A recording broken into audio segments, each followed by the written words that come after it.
Let's let it rip. Welcome back to Mamook Podcast. We're the Mamooks. Oh, the Mamook podcast. I like that. Something's a little different here now. What's a little bit different here, Danny boy?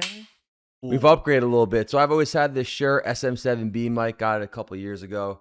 The only issue is using it for two people. It doesn't sound terrible, but it's not the greatest. It's meant for an individual. Exactly. So we were using another mic that my buddy lent us that honestly did the job, in my opinion. A condenser mic. That's what we used last time. Yeah, so it didn't sound bad.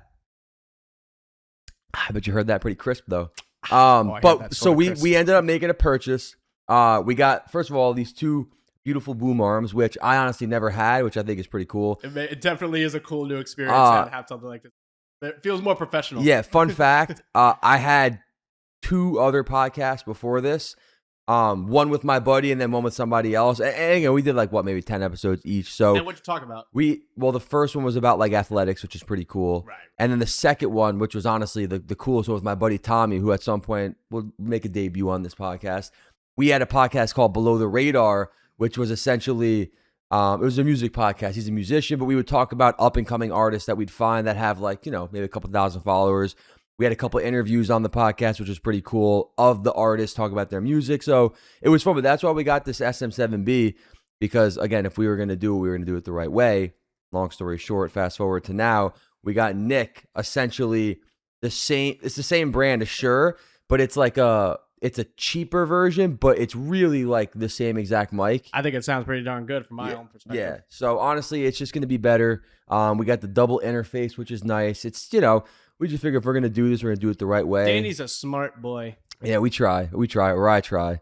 But I think today's topic should be something that just recently blew up again with its brand new film, Mortal Kombat. Yeah, we're going to get into that for sure. This is what comes to mind before we really get into it. But I feel like our Steam accounts, to a certain extent, are like relics. Oh, absolutely. Because I already know where you're going to go with this. Yeah, there's a lot of games that you cannot buy on the Steam store anymore, but if you had it, you still have access to it. And MK9, even if you uninstall it, you can still reinstall it again. Yes, Mortal Kombat, the complete edition from 2011, also known as Mortal Kombat 9. Which, in my opinion, is the greatest Mortal Kombat of all time. It's essentially the first Mortal Kombat you and I started on. Yeah. We didn't play any of the older Mortal Kombats. Just like, even... I also realize now that there were at least 4 different Mortal Kombat games on PS2 that somehow never came into our possession. Yeah, you're right. 4 different PS2 Mortal Kombat games. That's kind of crazy.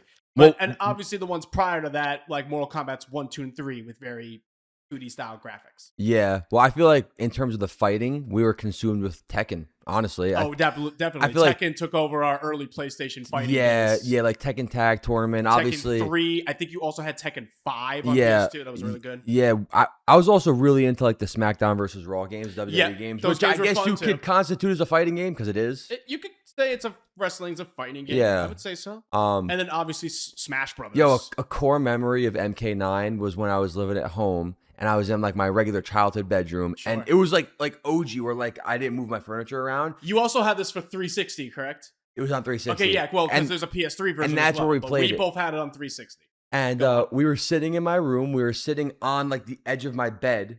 Mm-hmm. And I remember you had your phone out, and I remember, dude, it's so weird. I had to look up a list of fatalities. Yes, but I remember saying, I was like, dude, is your phone like not shut off? And you said you had it in your settings where it doesn't turn off. Yeah, you just had it I do that a lot because that was at the time where I was playing a lot of games that I needed to know either combo lists or like fatalities or even cheat codes for.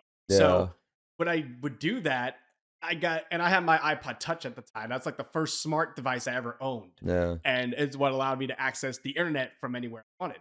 So I'm like, okay, instead of pausing the game every time to check the combo list for the fatalities, I'm just going to have it look up right in front of me. But I hated that when the time. So I'm like, I'm going to go to settings. When does it go to sleep mode? Never. And then I just change it to that when I'm doing stuff like that. Yeah. And when I'm done, I change it back to like 5 minutes. Yeah. That's like a core memory of mine. I remember we were doing the fatalities and things like that. But yeah, Mortal Kombat, you know, is a very successful franchise. I mean, I remember I was in high school when MKX came out. That was pretty good. The hype of MKX was so rad. Because, I mean, it was a legit continuation of the story of 9, which I waited a long time for. In case you don't know, 9 is considered a reboot of the entire series. Yes. So we're talking like a reboot of MK's 1, 2, 3, Ultimate MK3, and all the PS2 ones that came prior to that, because they have their own lore, but they're like, okay, we're going to reboot it all completely with 9 onward in a more modernized fashion. And that's what we got to experience. It's awesome. And then all that went all the way up to MK11, which I don't know if you ever. Yeah, I don't know. I don't even know if I own it. I have to check and see. Okay, well, the main shtick of MK11, at least story-wise. Oh, these booms are fire. My fault. I think at least it looks so cool. In terms of its lore, there's a villain they introduced in MK11 called Kronika, who keeps hold over this mystical device called the Hourglass. Pretty much, she controls time, timelines, and all that. But like Raiden, Liu Kang, everyone else was like, all right, we realize you're a new threat or whatever, because she's trying to like, you know what, I'm probably wrong. I think she helps Liu Kang and Katana because they're by that point, they're like undead, resurrected by Quan Chi. But like Quan Chi. Oh yeah, that white motherfucker. Yeah. He's so white. No, I remember he had like he's like albino white. Like he's like he's painted. Yeah, I'm sure. But he had a move where like he would like make his opponent like walk towards them. Yeah. So you remember all those things. All the dumb noises they made. I love their dumb noises. Yeah. But the point is, of MK11, they Kronika fucking is master of time. They defeat her. They control time and all that stuff. And by that point, almost everybody in Mortal Kombat had died, including Raiden. So Liu Kang becomes the new like god, but instead of the Thunder God, he's like the Fire God. Yeah. And he restarts the timeline completely with the Hourglass. And that's where Mortal Kombat 1 starts. Yes. No, that makes sense. That actually sounds legit. It's okay. Yeah. I'll be real. The lore of newer Mortal Kombat is still cool. It's a story. Yeah. But like, and this is the issue with me and my one buddy Carlos, because we also love playing the Mortal Kombat games. There's an issue with newer ones. Yeah. The gameplay is just too different now from what it originally was. Like now they have like classes or like variants of each fighting style. Oh wow. Like, yeah, it's different. I don't want to learn new. I'd rather just play it as the character's built. No, for sure. The fighting of it is just way harder, in my own opinion. It just doesn't click the same. Yeah. But I still love following it. Like I'm still following all the DLC. Well, I don't think there's. Yeah. The DLC they put out, it was awesome. They got freaking Omni-Man, John Cena as Peacemaker, and Homelander. Yeah, the boys are in Mortal Kombat 1. That's awesome. Insane, yeah. And then they added Ghostface, Scream. Oh, it's like a little DBD action. Yeah. He's traversed the gaming realm from DBD to Mortal Kombat. Yeah. Conan the Barbarian, which is kind of rad. That's another Arnie character. Yeah. And the T-1000 from Terminator. Yeah. Which is kind of funny. Arnie's Terminator was in MK11 as the DLC character. That's hilarious. And now another character he played as, Conan, is in here. He's played both people. And then the T-1000 from Terminator 2. Wait, hold on. Remind me, the DLC characters from MK9 were Freddy Krueger. Rain. Yes. Red chick. Dressed like Katana and Jay, but she's Scarlet? Yep. Yo, one more. And one more. There was only 4 of them. Describe. Give it away. He has a sword. Speaking of sword, I can tell you one other thing, but it'll give away the character immediately. Wait, speaking of sword, remember from Tekken, the guy, what was the green guy's name? Yoshimitsu. Yo, he used to do the pogo on the sword. You remember that move? He had a weirdest shaped head. Yeah, he was fire. All right, just wait. Give me the second hint then. I can't give you the other hint. I probably still won't get it. He's blind. Blind, and he has a sword. Color palette is like blues and reds. Blues and reds. When you say it, I'm gonna like Kenshi. Yeah, I wouldn't have gotten that. But I know who you're talking about, though. And hey, I'm 3 for 4. Yeah. That's not bad. Yeah, Freddy Krueger. That's not bad. And then if you got MK9 on PS3, do you know who you got instead of Freddy Krueger? Oh. There was a single guest character, but it was exclusive for 360 and PS3. Who was it? Kratos, that's right. Kratos was in Mortal Kombat PS3. Wait, is that on Steam or no? The Kratos one? MK9? No, the complete edition they have on Steam is the 360 port, not the PS3 port. Okay. So no, I've never actually played the PS3. I've seen his fatalities on the internet though. Yeah, they're kick-ass. Yeah. Kratos was a cool addition for that game. That is sick. I mean, he fits in, bro. And that was before 2018 God of War. Yeah. That was back then. All they had was the first 3 God of Wars, which makes sense because I'm pretty sure God of War. Yeah. Because it came out on. And when did this new movie come out? A couple weeks ago? A couple months ago? Just May. Oh, okay. So recent. 8th, I want to say it came out. Mortal Kombat 2. But yeah, we'll talk about how good that is. So did you ever see Mortal Kombat 2021? Yes, I did see that one, but I didn't see the new one. Okay. No. So the 2021 one was pretty rad, right? The only thing I didn't like about it is they introduced an original character that didn't really Cole Young. I don't even remember. Exactly. So he's super forgettable. But yet they center so much around him, and there was just no reason. No. I guess they want to do something original, but like when you have something like Mortal Kombat that already has such extensive lore, and let's be real, characters, the more characters you put in a Mortal Kombat movie, that's what's going to make it more appealing. There's so many characters. There are so many. Yo, I think on that note, I have a couple of things we should do. Yeah. All right. So let's start, I feel like, with something that's easy to talk about. Who, in your opinion, is the greatest Mortal Kombat character of all time? Are you asking who's the greatest? Or no. Who's your favorite? Who's your favorite? Okay, because the greatest, who cares about I can't that? say who's the greatest. Well, it's very obvious who's the greatest. All right. My most favorite Mortal Kombat character. Oh, wait, can I guess? You know. Does it begin with an S? Yes. Is it Smoke? Of course it's Smoke. I've told you this for years, dude. Yeah, he's broken in the game. Smoke is my favorite Mortal Kombat character. That move where he takes a badass. The move where he takes a smoke bomb, throws it at your feet, and he drops right in front of you. Dude, that's how you start your combo chain. Yeah. Smoke was the only character in that game that I genuinely learned how to set combos up with. Yeah. Everybody else, I just memorized inputs and just did them accordingly, but I actually did combo lines with Smoke. Yeah. He was I figured that. He was the coolest of the Lin Kuei. He's just so badass. Where there is smoke, there is fire. He is pretty sick. I'm not gonna lie. And then freaking his fatality. Every time I did his fatality, I would imitate, and I still remember. He like lights his finger up, then jabs it to you, lets you like steam out and die, and then he goes. You probably remember the button combo too, dude. I'd have to look at a controller. I can't. I probably do, but I'd have to visibly look at a controller and then like visualize it in my brain. I can't think of it right off the bat. Yeah. All right. Who was your favorite Mortal Kombat character? Noob was always up there. He's pretty fun. That's like noobish to pick. Noob is very noobish. I would say my favorite character is probably Baraka. Okay. So sick with the double blaze. Or just like how both. He is? To play as, him as a character is super sick. Obviously, like Baraka's rad. He was in the new movie, and he was really well portrayed. He was pretty funny. Yeah. I'll tell you a funny line from it.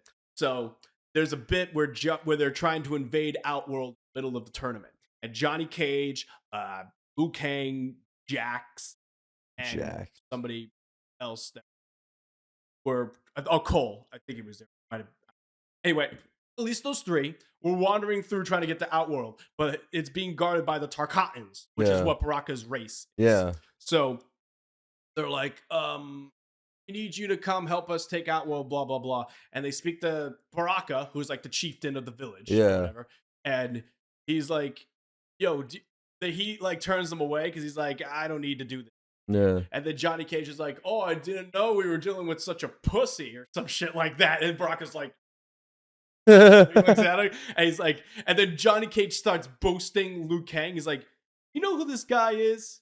Or be like, do you know who I am? I'm Johnny fucking Cage. Yeah. And then he's like, this is Liu Kang. He's like the blah, blah, blah, all this, the chosen one, all that nonsense. And then Baraka's like, but then he points at Johnny Cage and he's like, I'll fight you. Like, what I mean, I don't. Oh, that's awesome. And so then after that, Johnny Cage kicks his ass. Yeah. And then but he doesn't kill him. Yeah. He like gains his support to invade Outworld. So he's like, we shall help you, Johnny fucking Cage. And he says it like that, thinking that that's his full name. Yeah. Throughout the rest of the film, he refers to him as Johnny fucking Cage. That's pretty funny. It's really funny. Yeah, that's pretty funny. Cool me. But yeah, he was yeah, he's a cool character. He was super rad. All right, now ready? Here's another one. Yeah. Not who's stronger, but who do you prefer? Scorpion or Sub-Zero? Oh, I mean Scorpion. Yeah, I'm Sub-Zero. Really? Dude. Why is that? Why Sub-Zero? I just think Sub-Zero is badass. Don't get me wrong. Obviously, I know Scorpion, get over here, and he's fire or whatever. Scorpion's way more iconic to me. I mean, both the poster boys of the game. I would agree that Scorpion is more iconic. I personally just think Sub-Zero is more badass. If there's any character that you could say is the main character in that game, it's going to be either Scorpion or Liu Kang. They're the two main characters. I would say Scorpion. But that's a huge stretch because, I mean, saying that isn't even fair just because there's so many characters that have all their own stories. But it definitely centers around those two. Yeah, I just think Sub-Zero is cooler. I think Scorpion's I don't really have an exact reason why. Do you just like the fact that he wields ice? Is that cooler to you than fire? Yeah. I think so. Plus, now, I think Scorpion is cooler in that he is more driven on a mission. Like, Sub-Zero killed his family, which in actuality you don't know was in fact Quan Chi that killed his family, not Sub-Zero. But that's what started the rivalry. And then in turn, Scorpion murders Sub-Zero, who was Kuai Liang, and then Bi-Han, younger Sub-Zero, because remember, there's two Sub-Zeros. Yeah, there are two Sub-Zeros. Bi-Han was the... I have that. Sorry. Bi-Han was the first Sub-Zero. Kuai Liang was the little brother Sub-Zero. I had them mixed. Yeah. And later on, Bi-Han, original Sub-Zero, winds up becoming Noob Saibot. That's him. Do you know that? No, I didn't know that. Yeah, you have to... I'll have to maybe play Mortal Kombat 9. That could be fun. We should play that. That'd be lit. The story's awesome. That'd be lit. But with you have anything else to say about that? Anything to say about what? About the Sub-Zero lore or whatever? Oh, yeah. And that Bi-Han, the first Sub-Zero, became Noob. And then Kuai Liang, the younger brother Sub-Zero, became Cyber Sub-Zero. Cyber Sub-Zero, yeah. So that's why there's two Sub-Zeros. Okay, that makes sense. And then in turn, Kuai Liang, younger Sub-Zero, takes revenge on the Scorpion because he killed Sub-Zero Bi-Han when in fact he didn't actually murder his family. Yeah. So that starts the rivalry between the two clans, so to speak. Yeah, that makes sense. Well, Scorpion's the last of the Shirai rivalry. Yeah. There's nobody else left. And then the Lin Kuei, which there is a lot of. Well, it's just funny because as a kid, I never really paid attention to the lore at all. If you look into it now, it's pretty well built. I'll agree with you. I didn't pick up on that much of it either when I was younger. Yeah. I just looked at it and I'm like, ooh, robots. Yeah. And reptiles. No, literally, 100%. Yeah. Monsters. And Kano, military guys. Leading into that topic, we'll talk about MK9. Sure. Because I think it's the GOAT. Yeah, of course. Who had the best fatalities overall? Like, who do you think had the best fatalities? Because now I have to think, bro, because I don't, to be honest. I'm a tad biased. I love Smoke's yes. Even though that's such a simple kill to anybody else looking at it, they'll probably think that's lame as hell. Which character has the fatality where they rip their spine out? Oh, that's like the most. Yeah, but I want to say that Sub-Zero. Pretty sure Sub-Zero rips your spinal cord with your skull out before he first freezes your corpse, rips it out, and then swings it like a battering ram and mashes your iced corpse to pieces. Yes, Deadpool and Wolverine, that opening scene, which is that made me feel. Made me think Mortal Kombat, which is one of the greatest. Which is one of Wolverine's skull around. Yeah, which is one of like the greatest openings to any movie ever. I'm like, bro, it's like. It's literally like Mortal Kombat when he throws his fingers, dude. It's so funny. But I mean, don't get me wrong. That's a cool fatality. It's a very basic fatality. No, it is. What about Freddy Krueger's where he throws him in that oven? Oh goodness, Freddy Krueger's fatalities. You know, it's so funny. I never saw Nightmare on Elm at that time. Yeah. So all I knew about Freddy was that he was just a horror character. Yeah. But having watched the movies now since then, like it's cool because he tosses you in a boiler, which is does all of his. Yeah. On you. Yeah. And the other one where he like goes underneath, comes up, hugs you, and it drags you down, and then don't you get stuck? Oh yeah, comes up. Yeah. That is straight up from the first movie. Yeah, that's what he does to Johnny Depp. That's wild. You know Johnny Depp is in that movie. Did not know that. Johnny Depp is 16-year-old boy in that movie. That's wild. And what year did that come out then? In the 90s or the 80s? 1988, I want to say, is when the first Nightmare came out. I think. That's Don't quote me on that. I want to say late 80s. Dude, that's wild. But, yeah, Johnny Depp's on his bed and gets dragged into it, like inward, like there's a hole in it. And his girlfriend down the street is screaming his name out. And then giant blood guys and rises all up on the ceiling in the room everywhere. That's what that fatality is based on. Fun, right? Didn't know that.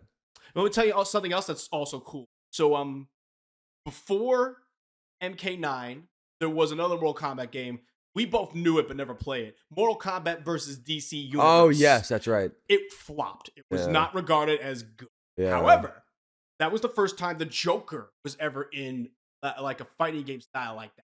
And he had a fatality that was so funny and so well loved that it carried over into 9. It's one of Shang Tsung's fatalities. You remember Shang Tsung turns into a clown? Yeah. And he pulls the gun out, and it's like a bang flag. Yeah. It's like, yeah. And then pulls out a real one.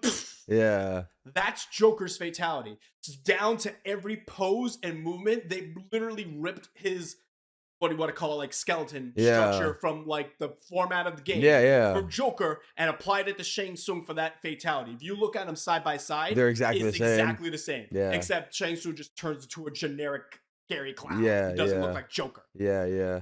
But that's another fun tidbit that I love about that. We'll have to play that back and I'll show you. Yeah, for sure. But so who would have the best fatality list?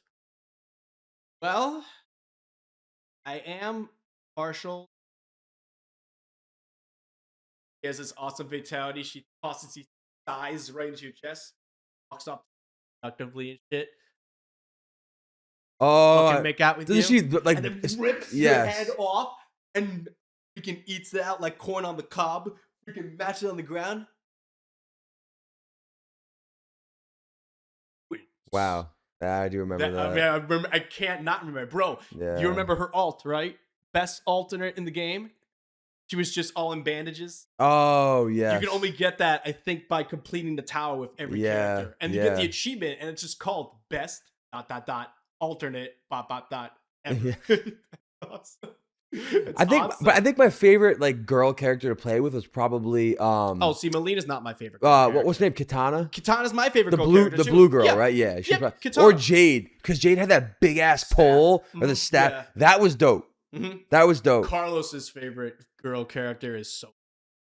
It was also Sonya was also his main. Yeah. He was the only person I know who could play Sonya well. Yeah. Sonya. Yeah. I mean, she's cool. I mean, if that entire game, every chick is stacked to no degree. All right, well, there are massive boobies in that game. It's ridiculous. Yeah, I mean, like, how old were we? I mean, we were mad young. Well, let's see. That game came out in 2011. That's assuming we even got it in 2011. It was probably close. Okay, let's assume we got it 2011. I was 13. You were 15. Yeah, that tracks.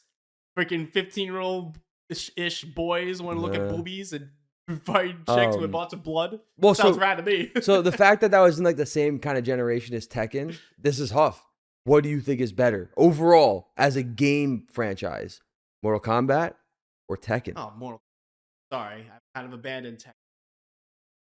I've played a bit of Tekken 7. I guess it's such a different style of fighting mechanics. It's not the same. I guess I'd have to agree, even though like Tekken Tag Tournament is probably and Tekken 3. We played so much of 3 and Tag Tournament after that.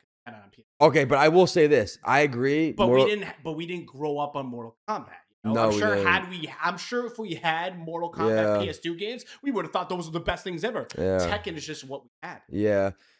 I will say though, again, I'm not like you're way better at like fighting games than me, like Smash and all that stuff. Yeah, love Smash. For me, I think Tekken is harder than Mortal Kombat. Definitely. In terms of mechanics. And it's one of the reasons I'm not a fan.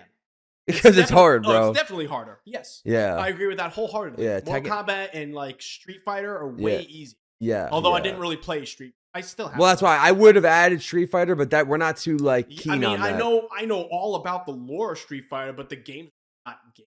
Yeah. Play. Even when they got modernized, like Street Fighter 5 and even now Street Fighter 6, I just never bothered. Yeah.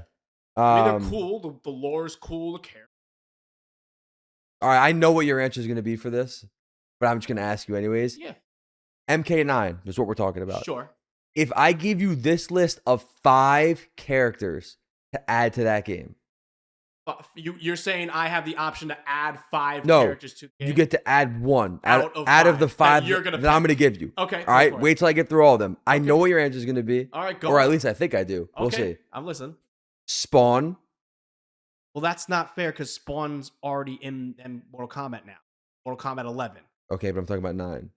Okay, fine. Then 1 out of 4. Okay, sorry. Like crucify me, Nick. 1 out of 4. Ready? Okay. Then don't worry about Spawn. Okay. Omni-Man. Okay. Peacemaker. Okay. Alien. Or Predator. Did you intentionally pick characters that already became guest I'm characters saying for in later MK9, games? MK9. Okay, well, the styles of like if you play MKX, it feels really like a different game. because I didn't know half those characters even existed by that time. I'm saying right now, if they rebooted MK9 and you could add one of those characters, the alien. That's what I thought. I mean, just play MKX. I don't know. But MKX is a different you should feel. Pick characters that have never been. That makes it way more interesting. Sorry, but you should. I'm just saying I guess then you could say which one of those fit best then. I don't even know if Invincible existed by that. It didn't. It definitely didn't. Yeah. We're talking about MK9. I know, but you're saying like, why would I put future characters that would eventually be there in MK9? You should be saying like, why don't we put in freaking, hold on. Let me think of like Jason? No, that's already been a character too.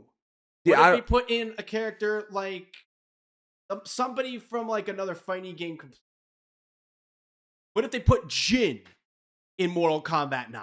What if they put Kazuya, somebody from Tekken?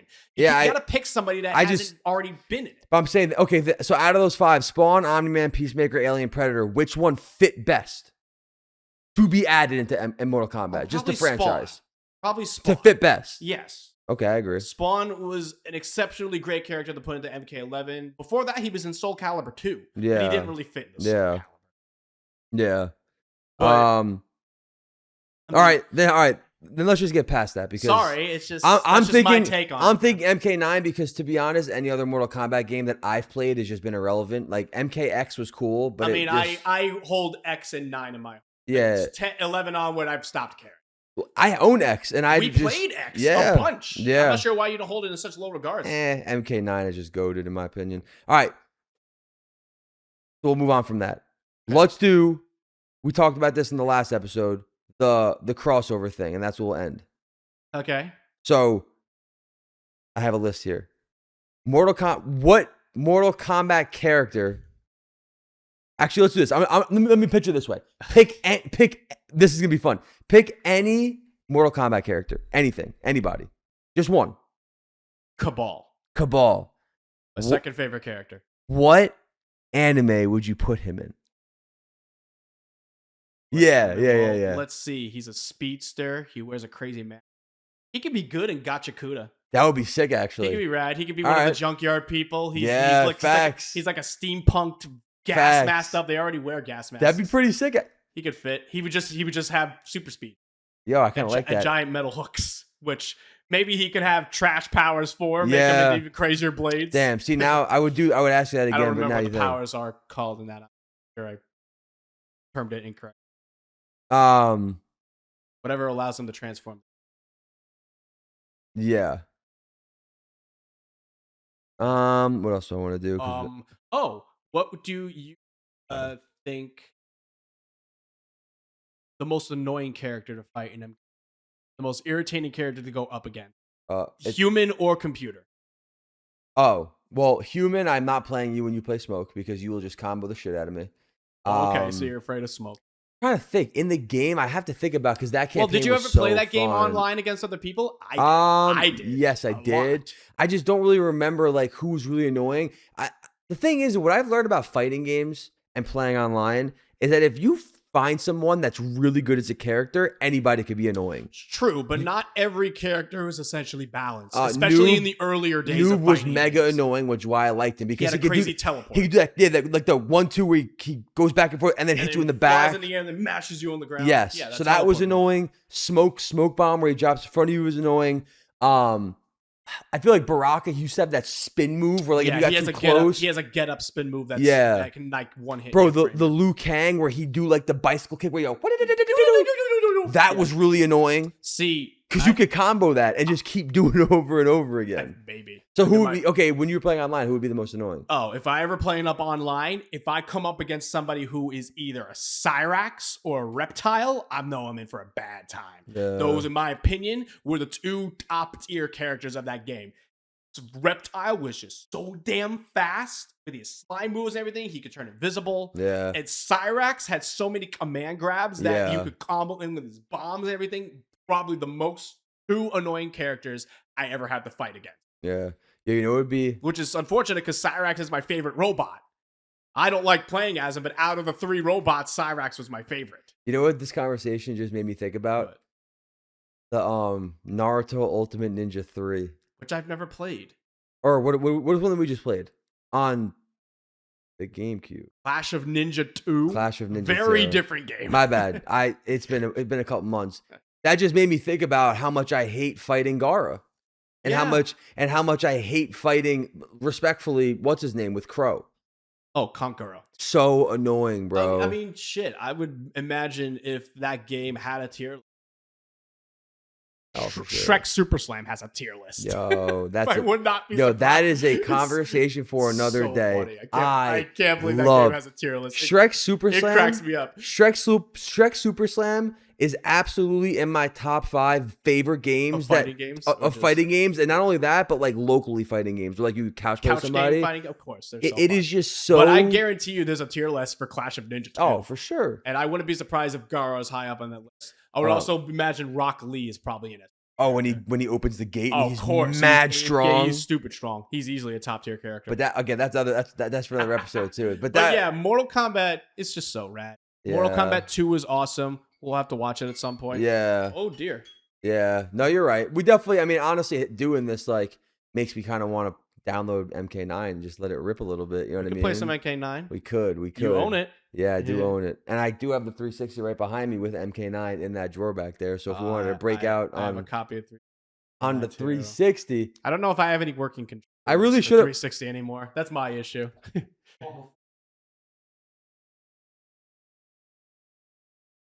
Those are Pokemon DVDs.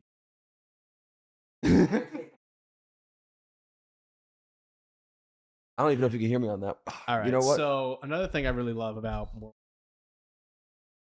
how it's like, again, you only had what, 2 fatalities for every character, but you also had stage fatalities, which were cool, and babalities, which were very funny. Yo, babalities. Babalities were hilarious.